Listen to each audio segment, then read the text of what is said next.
Recording is on. Okay. Are we recording, Whoosh? Yeah, you can start this. Okay, so we can start. We will just send the link to Jitsi to people. Okay. Okay. So, welcome.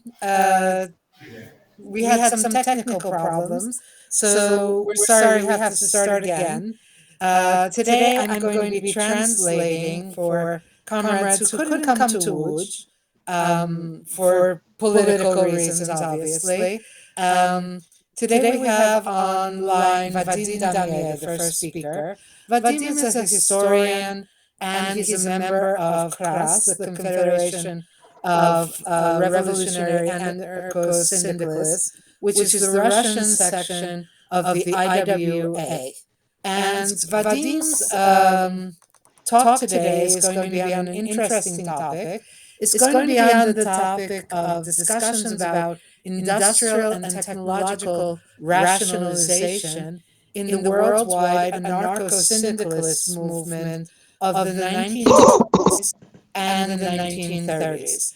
And Vadim's going to be speaking in Russian with pauses where I will make the translation. Okay. Let's start, Vadim. Начинаемся. Анархистские теории начали складываться в XIX веке под влиянием позитивизма и научно-технологического оптимизма, хотя уже тогда в них достаточно рано звучала критика индустриалистского разделения труда и фабричного деспотизма.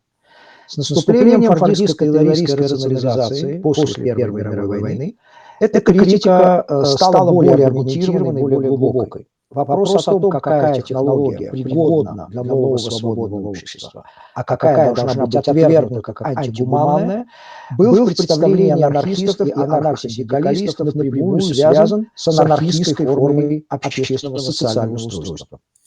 Okay, so anarchist theories began to take shape in the 19th century, and they were under the influence of positivism and scientific and technological optimism at that time, although there was some early criticism of the industrialist division of labor and factory despotism.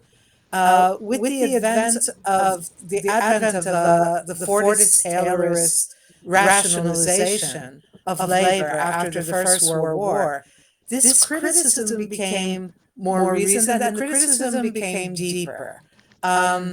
The question of what technology would be suitable for the new free society and what technology should be rejected as something inhumane was discussed among anarchists and anarcho-syndicalists, and in their view was connected directly to the anarchist form of social order that would appear. Острые дискуссии, споры о путях социальной революции, которые велись в Международной ассоциации трудящихся, в нашем анархосиндикалистском интернационале, в какой-то мере служили как бы продолжением, развитием полемики, которая шла в начале XX века между анархокоммунистами и синдикалистами, революционными синдикалистами. Okay, so the heated discussions and disputes about the ways or the road to the social revolution that took place in the International Workers' Association, our international, to some extent were a continuation and a development of the debates that took place between anarcho-communists and revolutionary syndicalists at the beginning of the century. Анархокоммунисты выступали не только за устранение капитализма и государства, но и за слом индустриальной системы с ее фабричным деспотизмом, жестким разделением труда и обесчеловечивающей антигуманной технологией. Хотя анархисты разделяли надежды гуманизма и позитивизма XIX века на то, что развитие науки, техники будет в целом способствовать освобождению человека, большинство из них подходили к этому вопросу дифференцированно. Например, Кропоткин отвергал представление о линейном прогрессе, критиковал господство техники над тупеющим в результате этого человеком, деквалификацию, отчуждение работников в индустриальной системе, фактически утверждая, что техника не нейтральна, и что не каждая технология совместима с тем эгалитарным и иерархическим устройством, за которое выступают анархисты. В противовес индустриальной гигантомании и централизации Кропоткин предлагал гибко организованное децентрализованное производство, которое соединяет промышленный, сельскохозяйственный, физический и умственный труд, малые, средние и более крупные производственные формы. So the anarcho-communists advocated not only the elimination of capitalism in the state, but also the demolition of the industrial system itself, the system with factory despotism and a rigid division of labor and dehumanizing technology. And although anarchists shared the hopes of 19th century humanism and positivism, that the development of science and technology would generally contribute to the freedom of mankind. Most of them approached this issue differently. So, for example, Kropotkin, he rejected the notion of linear progress. So he criticized the dominance of technology over people who were supposed to be, more stupid than the technology, and the dequalification and alienation of the worker in the industrial system.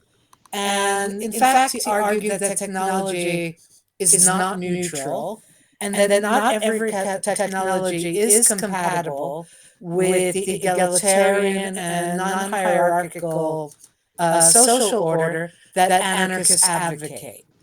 In contrast to industrial megalomania and centralization, Kropotkin proposed a flexibly organized, decentralized production, combining industrial and agricultural, physical and mental labor, small, medium, and larger forms of production.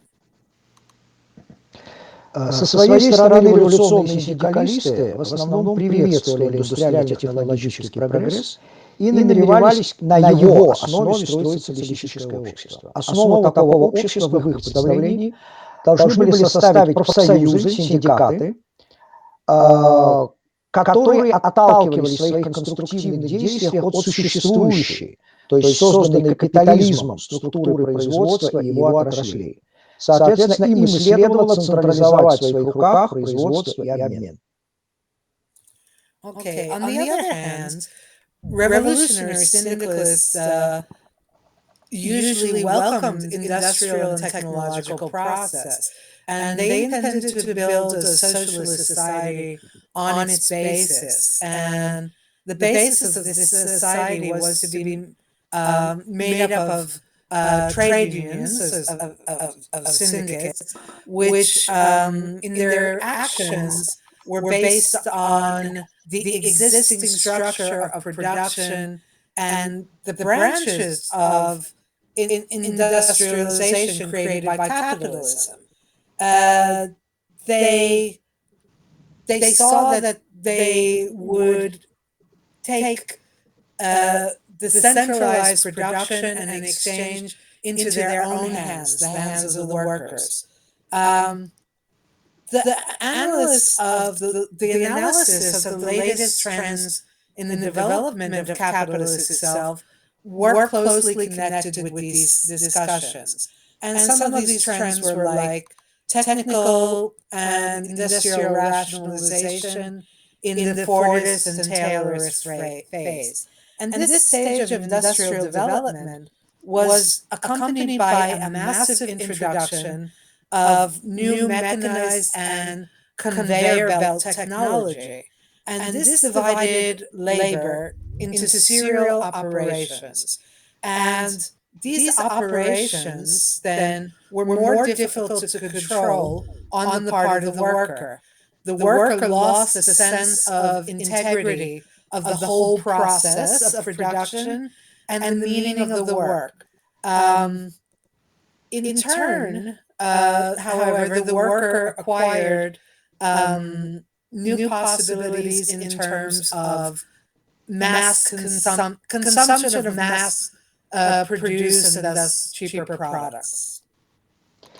Проблемы капиталистической рационализации были впервые поставлены на Третьем Конгрессе Международной ассоциации трудящихся, который проходил в Льеже, в Бельгии, в мае 1928 года. Соответственно, этим проблемам были посвящены доклады немецкого анархо-синдикалиста Рудольфа Рокера и французского представителя Люсьена Юара. Рокер предложил анализ развернувшейся рационализации, которая, по его мнению, выражалась в широком создании картелей, трестов, дальнейшей централизации производства, механизации труда и машинизации человека-работника, который превращался сам в придаток, как он говорил, в машину из плоти и крови. Подвергнув резкой критике преувеличенную одностороннюю индустриализацию хозяйства, как он говорил, в соединении с доведенным до предела разделением труда, порабощающую, дегуманизирующую, немецкий анархо-синдикалист отверг идею марксистов о том, что только посредством гигантского развития производительности, это я цитирую, будут созданы действительные гарантии для возможности практического осуществления социализма. В качестве альтернативы Рокер, по сути, выдвинул те же рекомендации, которые ранее высказывал Кропоткин. В том же критическом духе прозвучало выступление Юара, который заявил, что рационализация способствует только одностороннему развитию способностей работника и разрушает его личность. Okay. These problems, the issue of the problems of capitalist rationalization, were first raised at the Third Congress of the IWA, which took place in Liège, Belgium, in May 1928.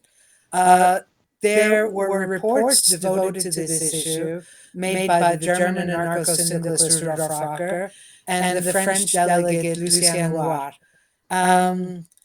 Rocker offered an analysis of the developing rationalization, which, in his opinion, was expressed in the widespread creation of capitalist cartels and trusts, and the further centralization of production. Also, it resulted in the mechanization of labor and of the human worker. The human worker who then was turned into an appendage of the machine, into a machine made out of flesh and blood.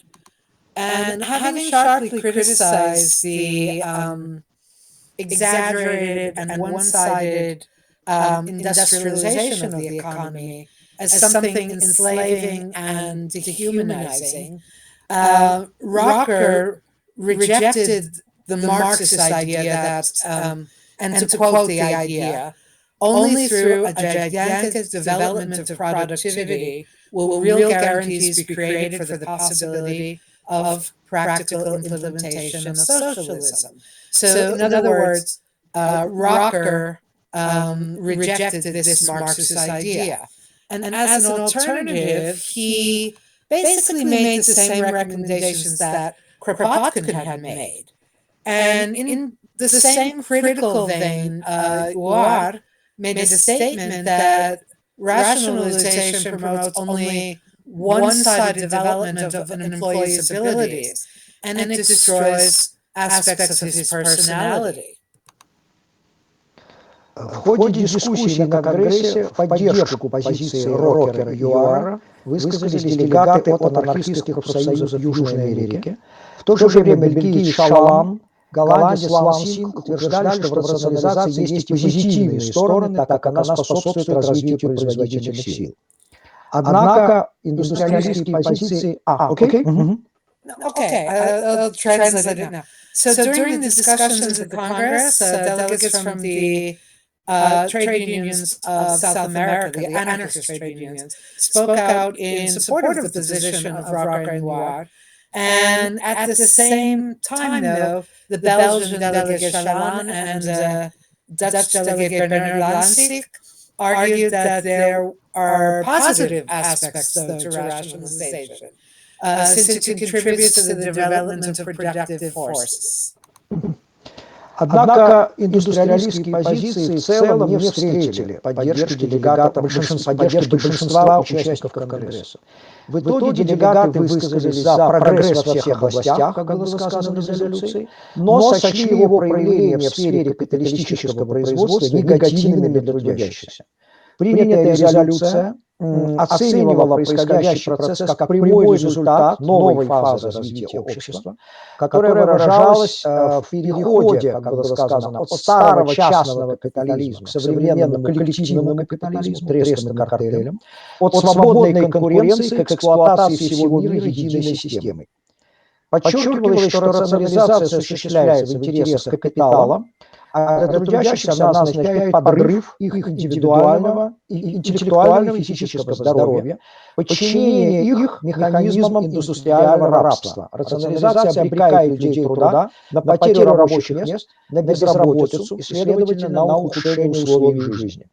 Конгресс заявил, что не считает такую трансформацию капиталистической экономики условием для социализма, но видит в ней, скорее наоборот, предпосылку будущего государственного капитализма. Путь к социализму, отмечалось в резолюции, определяется не постоянным ростом производства, а в первую очередь ясным сознанием и твердой волей самих людей. Социализм – это проблема не только экономическая, но также культурная, психологическая. Он предполагает веру людей в свои силы, комплексный привлекательный характер труда, а все это с идущей рационализацией никак не совместимо. Резолюция ратовала за децентрализацию, противовес централизации экономики, за единство, а не специализацию и разделение труда, за целостное образование и развитие всех способностей людей. В ответ на создание гигантских национальных и интернациональных структур капитала, трудящиеся, говорилось в резолюции, должны укреплять свою интернациональную экономическую организацию, способную бороться за повседневные требования и за реорганизацию общества, добиваться сокращения рабочего времени до 6 часов в день, сопротивляться безработице, организовывать международные стачки, кампании бойкота и так далее. Okay. So the industrialists, the pro-industrialist positions, did not meet with the support of the majority of Congress participants. Excuse me, if somebody came online and has their sound on, please turn it off because I hear outside noises. Sorry. Okay, thank you. Okay, so these industrialist positions did not meet with the support of the majority of the Congress participants, and as a result, the delegates spoke in favor of progress in all areas of life, but it considered that its manifestations, the industrial manifestations in the sphere of capitalist productions, to be something negative for the working people. So the Congress adopted a resolution, and it assessed that the ongoing process of capitalist rationalization was a direct result of a new phase in the development of society, which is something of a transition from the old private capitalism to a modern collective capitalism of trusts and cartels, from free competition to the exploitation of the whole world by a single system.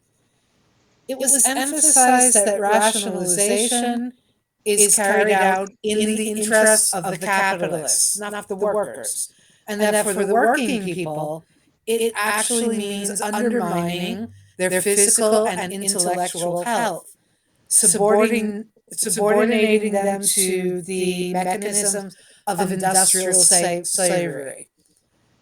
The industrial rationalization would condemn working people to the loss of jobs, and then as a result also unemployment, and consequently a deterioration of their living conditions. So the Congress declared that it did not consider such a transformation of the capitalist economy to be a condition which is conducive for socialism, but rather saw it as a prerequisite for the future of state capitalism.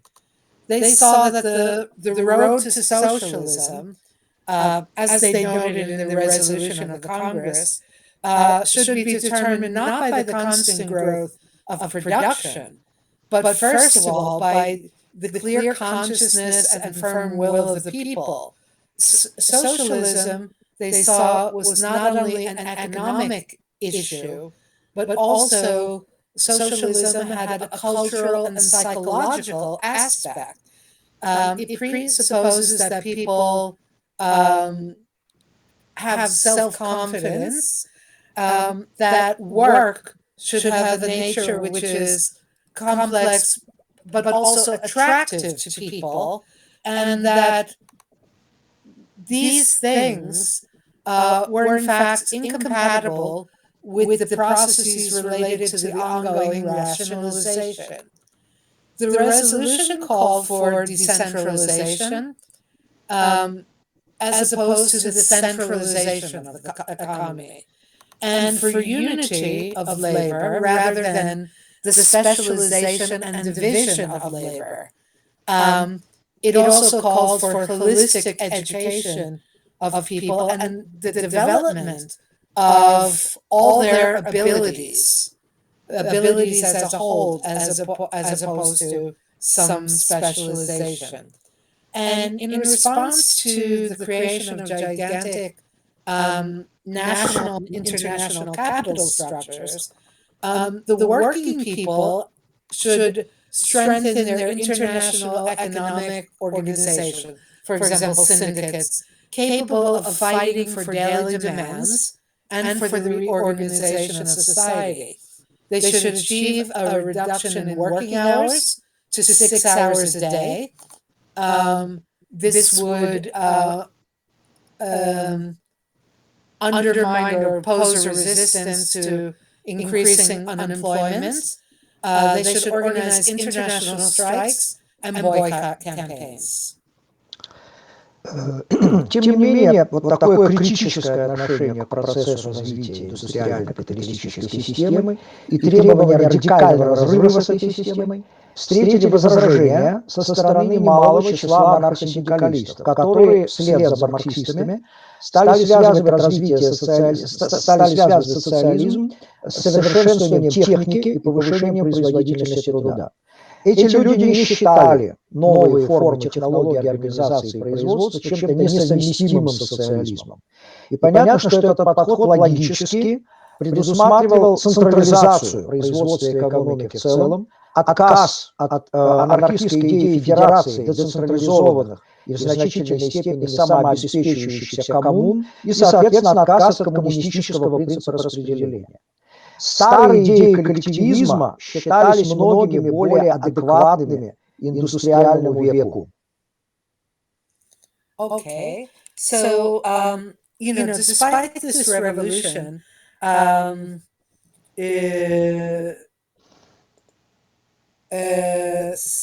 I just meant there were objections of a considerable number, even of anarcho-syndicalists, towards this critical attitude towards the process of development of the industrial capitalist system and the demand for a radical break with it.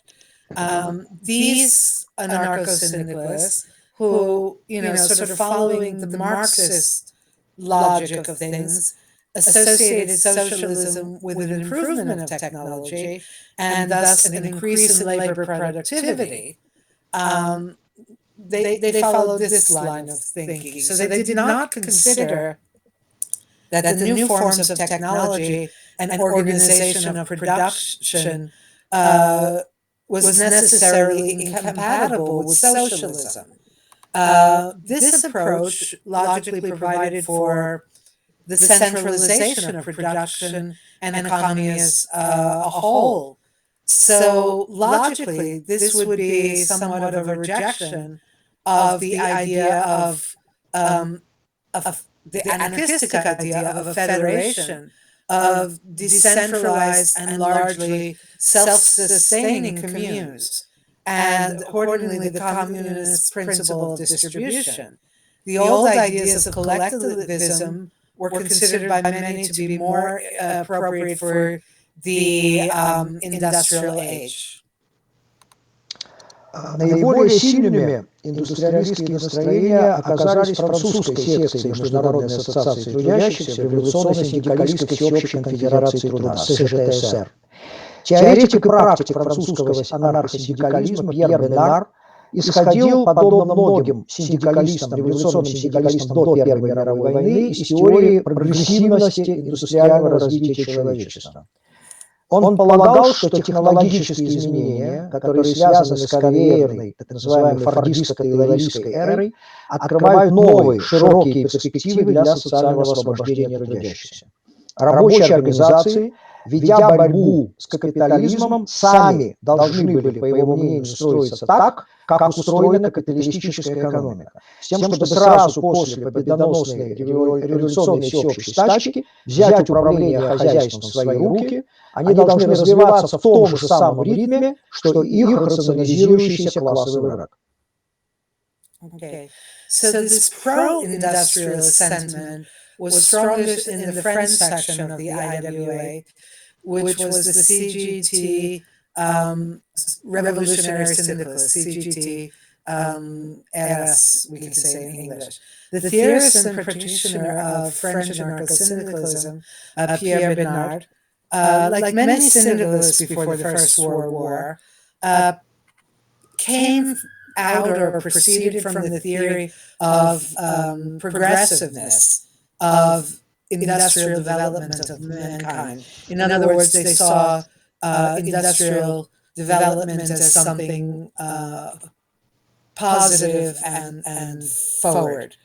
In his opinion, technological changes, for example, associated with the assembly line and the Fordist Taylorist era, open up new broad prospects for the social emancipation of workers.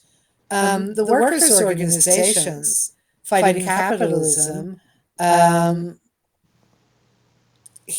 what he saw was that they must be built in the way, in the same way that the capitalist economy is structured, so that immediately after the victorious general revolutionary strike, that they can take control of the economy into their own hands, like a seamless transition.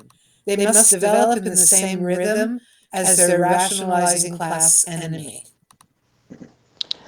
С резким возражением против такого отхода от принципов анархистского коммунизма выступили анархисты из Латинской Америки и прежде всего Аргентинская региональная рабочая федерация ФОРА.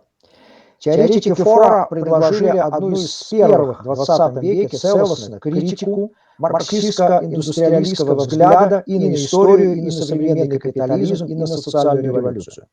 Они воспринимали хозяйственную структуру индустриально-капиталистического общества, то есть фабричную систему, отраслевую специализацию, жесткое разделение труда и так далее, как они говорили, экономическое государство, наряду с политическим государством, то есть властью.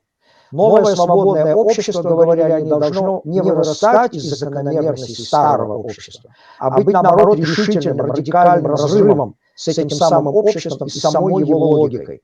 В его основе должны лежать вольная коммуна, свободная ассоциация. Лозунгом должно быть не власть синдикатам, а никакой власти никому. Соответственно, система анархического коммунизма, говорили теоретики ФОРА, ни в коем случае не должна строится как бы в недрах старого социального организма. Иначе, говорили они, его ждет судьба русской революции. Так говорил ведущий идеолог ФОРА Эмилио Лопес Аранга. Он писал: с простой экспроприацией капиталистов еще не разрушается сам капитализм. Если для рабочих сохранится старая экономическая машина и сохранятся усложненные зубчатые колеса индустриализма, если они, рабочие, не будут обладать достаточной способностью к разрушению этой социальной организации в самих ее исторических основах, то после революции, продолжал он, они вернутся к тому же самому пункту. Вот почему, продолжали теоретики ФОРА, пролетариат, как они писали, обязан стать стеной, которая остановит экспансию индустриального империализма. Только так, создавая этические ценности, способные развить в пролетариате понимание социальных проблем, независимо от буржуазной цивилизации, можно прийти к созданию неразрушимых основ антикапиталистической и антимарксистской революции. Революция, которая, как говорили теоретики фора, разрушит режим крупной индустрии, финансовых, промышленных и торговых трестов. Okay. So anarchists from Latin America, in particular, anarcho-syndicalists from FORA, which is the Argentine Regional Workers Federation, part of the IWA, they had a very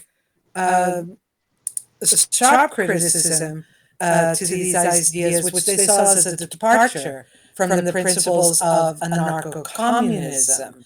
The FORA theorists offered one of the first holistic critiques of the Marxist industrialist view of history. They offered one of the first critiques in the 20th century. And this was a critique of Marxist industrialist view of history, modern capitalism, and social revolution. They perceived the economic structure of an industrial capitalist society, which is the factory system, industrial specialization, the rigid division of labor, as an economic state, along with a political state that is in power. And they saw that the free society should not be something that comes out of the laws of the old society, but has to be a decisive radical break with the very logic of the old society. It should be based on free communes and free association. And the slogan it had was not all power to the syndicates or all power to the unions, but no power to anyone. So the system of anarchist communism, in their point of view, should be in no circumstances built inside in the depths of the old social organism or old social structure. Otherwise, it would face the fate of the Russian Revolution. And this is something that Emilio Lopez Arango, one of the main theorists of FORA, warned. And to quote, he said, with the mere expropriation of the capitalists, capitalization itself is not yet destroyed. If the old economic machine remains for the workers, and the complicated gears of industrialism remain, if they do not have sufficient capacity to destroy this social organization in its very historical foundations, then after the revolution, they will return to the same point.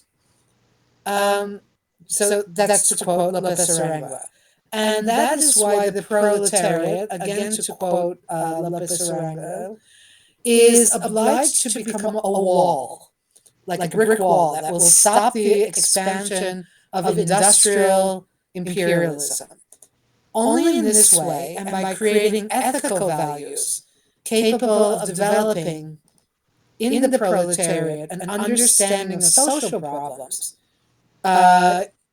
outside or regardless of bourgeois civilization, can one come to the creation of the indestructible foundations of an anti-capitalist and anti-Marxist revolution, a revolution that will destroy the regime of large-scale industry and financial, industrial, and commercial trusts. Наиболее острые дискуссии, дебаты о тенденциях развития капитализма и изменения в этой связи тактики анархосиндикализма развернулись на 4-м Конгрессе Международной ассоциации трудящихся в Мадриде в июне 1931 года. Этот конгресс проходил в самый разгар мирового экономического кризиса, который анархосиндикалисты и теоретики понимали именно как следствие капиталистической рационализации. Эта рационализация, говоря, вела, с одной стороны, к стремительному росту производства, с другой к сокращению числа рабочих мест и к отставанию покупательной способности трудящихся от роста производства. Два подхода, индустриалистский и антииндустриалистский, столкнулись на этом конгрессе с наибольшей резкостью. С одной стороны, был проект документа о рационализации, который подготовил русский эмигрант-анархист Александр Шапира, и который послужил основой для окончательной редакции решения Конгресса. Этот документ настаивал на преимуществах все той же новой организации методов производства, которая навязывалась растущей механизацией. Основу для в этой рационализации, механизации усматривали основу для созидательной подготовки рабочих, сознательной подготовки рабочих масс, исходный пункт для будущей организации экономического аспекта революции. При этом, конечно, подвергалось критике одностороннее использование этой рационализации капитализмом, а с другой стороны Рудольф Рокер возражал, он выдвинул более анархистскую идею о прямой ответственности производителя в ходе труда. Этот подход не выступал в принципе против идеи рационализации как таковой, но он требовал такого равновесия между участием человека, индивида в общественном производстве и сохранением его индивидуальности, его личности. Рокер заявлял, что революция должна преобразовать рабскую концепцию труда, эксплуатации как обязанности в иную, более приспособленную к гармоничной организации человеческих отношений на основе целостности труда. Немецкий анархосиндикалист допускал, что техническое развитие может гуманизировать жизнь, но, говорил он, не при капитализме, где человек существует для производства. Собственно, задолго до того, как заговорили об отчуждении экологических проблемах, он упомянул о производстве товара вредных для здоровья как о социальном самоубийстве. Это буквально его цитата. Работа в ритме машины, продолжал Рокер, монотонно разрушает личность человека. Между тем, именно человек должен быть поставлен в центр экономики, а производство должно быть ориентировано на потребности. И очень интересное предупреждение, предостережение Рокера. Если рационализация труда сохранится в нынешней форме еще 50 лет, говорил он, любая надежда на социализм будет утрачена. Okay. So the most heated debate on this topic about the trends in the development of capitalism and about the change in the tactics of anarcho-syndicalism connected to this happened at the fourth Congress of the IWA in Madrid in 1931. And this Congress took place at the height of a world economic crisis, the Depression, a Great Depression, which anarcho-syndicalist theory is understood as something that resulted as a consequence of capitalist rationalization. On the one hand, it led to a rapid increase in production, but on the other hand, this rationalization led to a reduction in the number of jobs, and the purchasing power of the working people did not keep up. So two approaches clashed at the Congress, the industrialist and the anti-industrialist approach. On the one hand, the draft document, one draft document was prepared by Russian anarchist immigrant Alexander Shapiro, and this document actually served as a basis for the final decision of the Congress. And this document insisted on the advantages of the same new organization of production methods that was being imposed by increasing mechanization. And it was seen as a basis for the conscious preparation of the working people, the masses, the starting point for the future organization of the economic aspect of the revolution. But at the same time, the unilateral use of rationalization by capitalists, who would be triumphant capitalists, was criticized.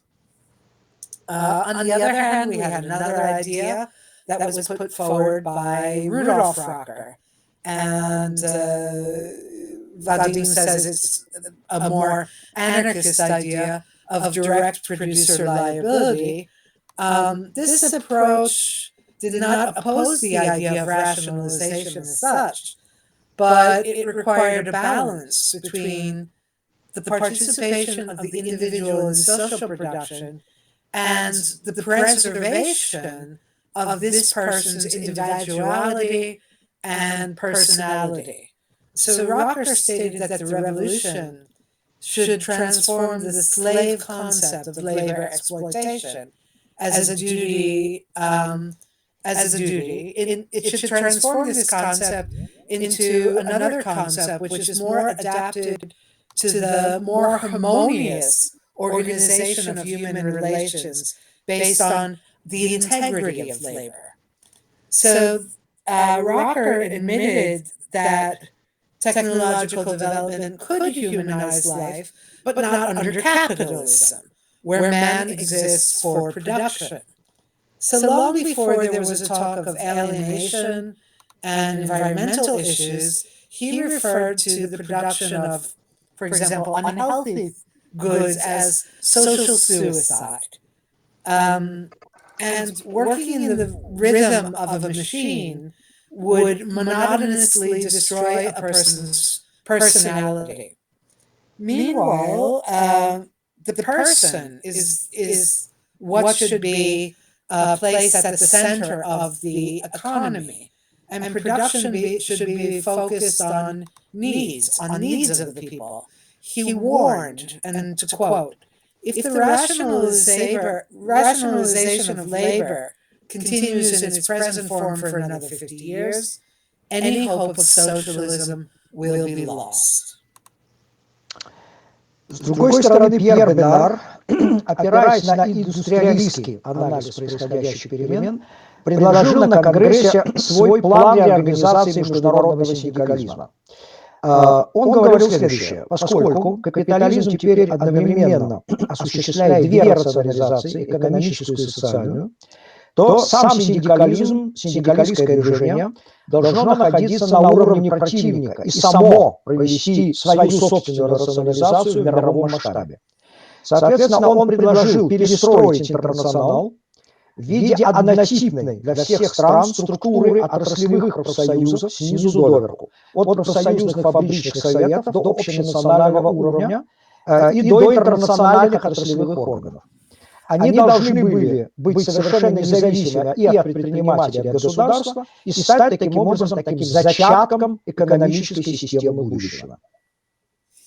Okay, Pierre Bernard, who was coming from an industrialist analysis of the ongoing changes, proposed a plan for the reorganization of international syndicalism at that Congress. And he felt that since capitalism was carrying out simultaneously two types of rationalizations, economic and social, that the syndicalist movement must act as an opponent, as an enemy to this, but that it itself must carry out its own type of rationalization on a world scale. So he called for the restructuring of the international organization in the form of a structure of branch trade unions of the same type for all countries, and that they should work from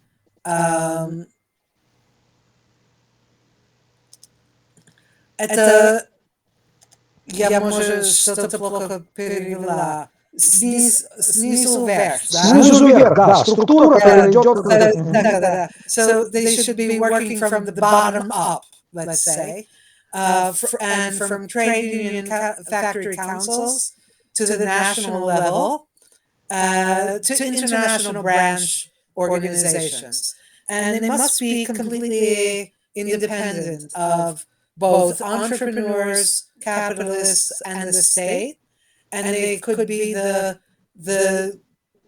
seed, the kernel of the future economic system. Против этой концепции Бенара резко выступили представители аргентинской фора, которые пошли в критике рационализации гораздо дальше, чем Рудольф Рокер.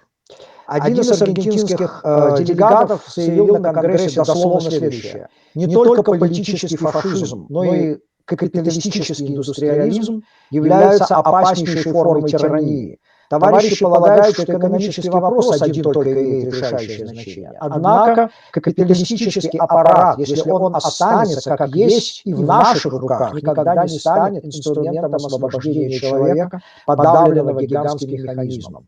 Экономический кризис, продолжал, вызван огромным развитием машин и рационализацией. Он не ограничивается только городской индустрией, но распространяется и на сельское хозяйство. Это универсальный кризис, который может быть решен только социальной революцией. Поэтому латиноамериканские делегаты на Конгрессе отвергли предложенный французскими синдикалистами план реорганизации международного анархо-синдикалистского движения в виде всемирной структуры отраслевых профсоюзов, способных в случае революции перенять, взять в свои руки управление существующей системой индустриального производства. Они утверждали дословно, индустриализация не является необходимой. Люди тысячелетия жили без нее. Жизненное счастье и благосостояние не зависят от индустриализации. По словам одного из аргентинских делегатов, французские синдикалисты совершают ошибку, пытаясь механизировать Международную ассоциацию трудящихся. Надо думать не исключительно о производстве, а больше о самих людях. Главная задача – это не организация хозяйственной системы, а распространение анархистской идеологии. Этот делегат выступил против рационализации, поскольку, как он заявил, не человек существует для общества, а общество для людей. Он призвал чистых синдикалистов вернуться назад к простоте природы, к сельскому хозяйству, к коммуне. Только следуя этим принципам, сказал он, можно преодолеть рыночное производство и перейти к системе свободного распределения. Okay, so Fora from Argentina was very critical of Bernard's concept, and they went further in their criticism of rationalization than Rudolf Rocker. And one of the delegates from Fora declared at the Congress, and this is to quote, not only political fascism, but also capitalist industrialization is the most dangerous form of tyranny. The comrades believe that the economic question alone is of decisive importance. However, the capitalist apparatus, if it remains as it is, will never become an instrument for the liberation of people who are suppressed by such a gigantic mechanism. The economic crisis is caused by a huge development of machinery and rationalization, and it's not limited to urban industry alone. It also extends to agriculture. It's a universal crisis that can only be solved by a social revolution, end quote. So, therefore, the Latin American delegates at the Congress rejected the plan that was proposed by the French syndicalists to reorganize international anarcho-syndicalist movement in the form of a worldwide structure of industrial syndicalists that would be capable of taking over the management of the existing system of industrial production in the event of the revolution. And they argued, again to quote, industrialization is not necessary. People have lived without it for thousands of years, and happiness and well-being do not depend on industrialization, end quote. In the words of one of the Argentine delegates, the French syndicalists are making a mistake trying to mechanize the IWA. Там еще немножко было. Еще немножко было? Окей. Так. Хорошо. So we have to think not only about production, but we have to think more about the people themselves. The main task is not the organization of just the economic situation, but the spread of anarchist ideology. He spoke out against rationalization since, quote, man does not exist for society, but society exists for people, and called for, quote, pure syndicalists to come back to the simplicity of nature, to agriculture, and to the commune. It's only by following these principles that market production can be overcome and a system of free distribution can be made. И я думала, что это все, которое ты сказала. Да. При этом стоит отметить, что Фора не возражала против техники как таковой, но она вслед за Кропоткиным предупреждала, что не всякая техника пригодна для свободного общества. Тем самым как бы закладывались основы того, что позднее Андре Горц назовет критикой производительных сил. Okay. At the same time, Fora said they didn't object to technology as such, though. But for it, sort of following the ideas of Kropotkin, it warned that not every technology is suitable for a liberated society. Thus, they laid the foundation for what Andrei Gortz would later call the critique of the productive forces.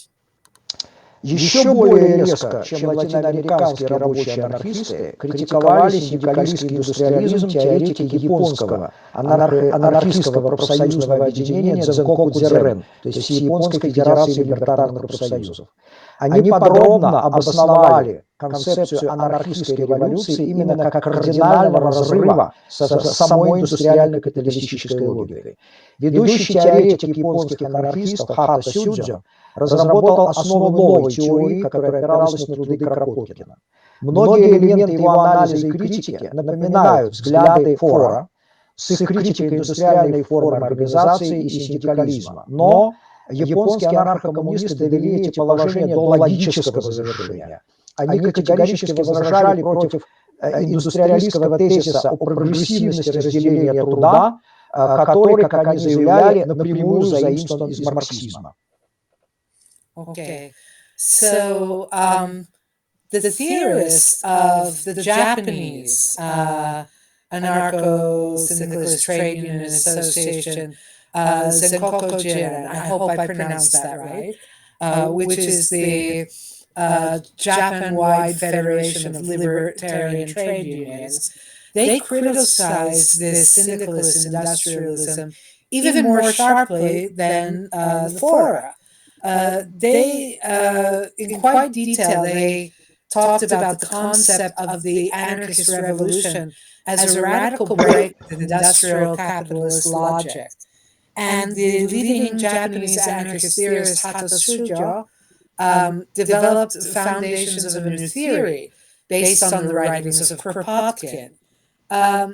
Many elements of his analysis and critique were similar to the ideas of Fora, with their critique of the industrial form of organization and syndicalism. But these Japanese, they were anarcho-communists. They brought these ideas to their logical conclusion.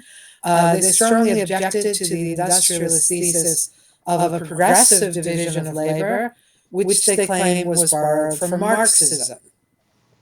Собственно, как и Фора, теоретики Дзенкоку-дзерен критиковали синдикализм за то, что он воспроизводит индустриалистско-капиталистическую систему организации производства и общества в целом.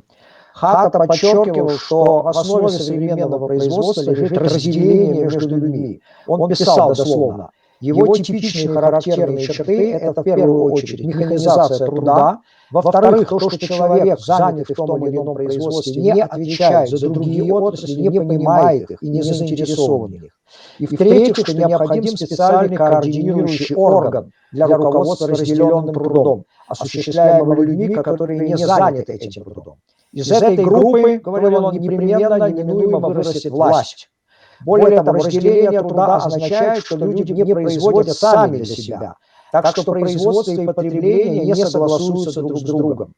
Анархистское общество, писал он, не может быть достигнуто без коммуны, как ее предлагал Кропоткин, с внутренней координацией, независимой от разделения труда. Okay, so like the Fora, the theorists of Zenkoku Jiren criticized the syndicalists for wanting to reproduce the industrial capitalist system of organizing production in society as a whole. And they emphasize that at the heart of modern production is, Hatta emphasized this, is the division between people. And to quote Hatta, he said the typical characteristic features of this are, first of all, the mechanization of labor. Secondly, the fact that a person employed in a particular industry is not responsible for other industries and does not understand them and is not interested in them. Thirdly, that a special coordinating body is needed to direct the divided labor carried out by people who are not engaged in this labor. So from this group, power will eventually rise. And moreover, the division of labor means that people do not produce for themselves. So the production and consumption do not agree with each other.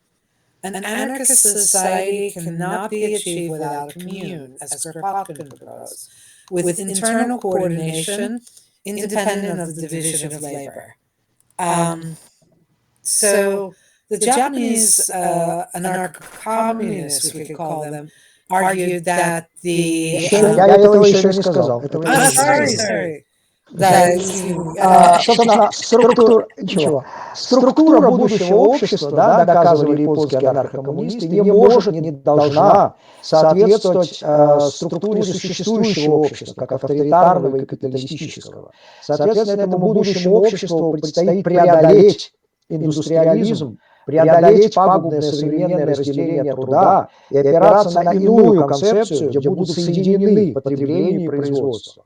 Хатта надеялся, что местная децентрализованная коммунистическая система, как он говорил, окажется более продуктивной и обеспечит людям большую свободу, потому что она устранит наемный труд, она устранит отчуждение и противоборство в обществе и даст человеку возможность управлять собственной жизнью. То есть, конечно, нет, Хатта не призывал к возрождению Средневековья, к отказу от любых машин, но он, как и Кропоткин, стремился придать развитию техники человеческий такой обозримый масштаб. С исчезновением огромных городов и крупных фабрик, говорил он, трудящиеся, рассредоточившись, самоуправляющихся автономных коммунах, будут чувствовать себя более свободными и получат возможность развивать свои способности, экспериментировать и пробовать новое. Okay, so the Japanese anarcho-communists argued that the structure of the future free society cannot and should not correspond to the structure of the existing society, which is authoritarian and capitalist. According to them, we would have to overcome industrialism,